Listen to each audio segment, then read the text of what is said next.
I have a beautiful mixture of friends and global stars. So I have Leslie Odom Jr.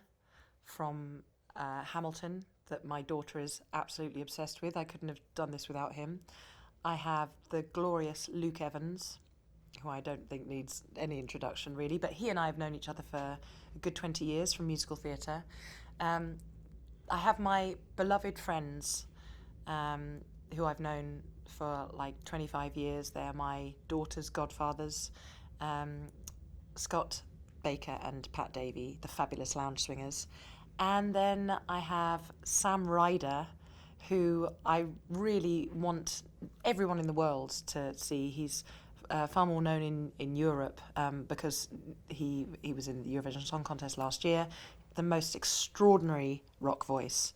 And then I'm so honoured to be joined by the English National Opera Chorus, where my mum was a chorister with them for 30 years.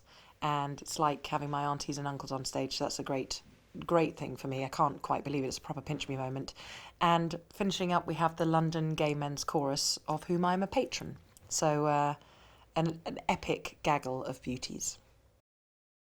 Apple is an obvious home because they've been so glorious and encouraging to me.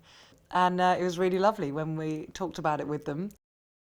The London Coliseum, the home of the English National Opera, has been my home, absolutely my home, since I was 8 years old. My mum started in the chorus here. But it has always held such a place in my heart that I thought it has to be here or nowhere. And to have the full backing of the managers and creative directors here, many of whom say, I remember you when you were little, I remember your mum so dearly. I just had it earlier, somebody saying, your mum always used to say, isn't it great that we're here? I'd do it even if I wasn't paid. And that's where I get it from. So it's a love letter to this building.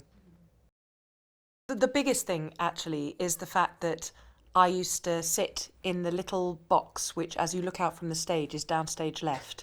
And that was like my little nook. And it was always left for me. And I would just sit there and watch all these extraordinary rehearsals with, Willard White and Josephine Barstow and all these just incredible opera singers of that time. My biggest thing was I used to travel in on the tube with my mum, and she would just, let me out of the paddock and run wild. And she would be doing rehearsals on stage, and she'd kind of tip me the wink, and I'd go through the pass door and go down to the canteen. And it was just, I used to stand at stage door waiting for her to finish. I mean, literally outside the stage door waiting for her. I would run round, and I was just left to my own devices. And all these like 90 chorus members coming out, the lead artist, the orchestra, all like, night, Hannah. And I'm sure all the people in the auditorium that would wait at stage door for autographs would just go, who is this child? And I just didn't know that wasn't, a normal thing for kiddies. And when I told her that I was doing this and I wanted to do it here, she went, oh, what are we doing? What do I need to do? And I love that performer reaction of thinking she was doing it with me, and I just said, no, I'm doing this for you. So it's incredible that I was here from the age of 8 and now I'm fronting my own show here for a mighty beast like Apple.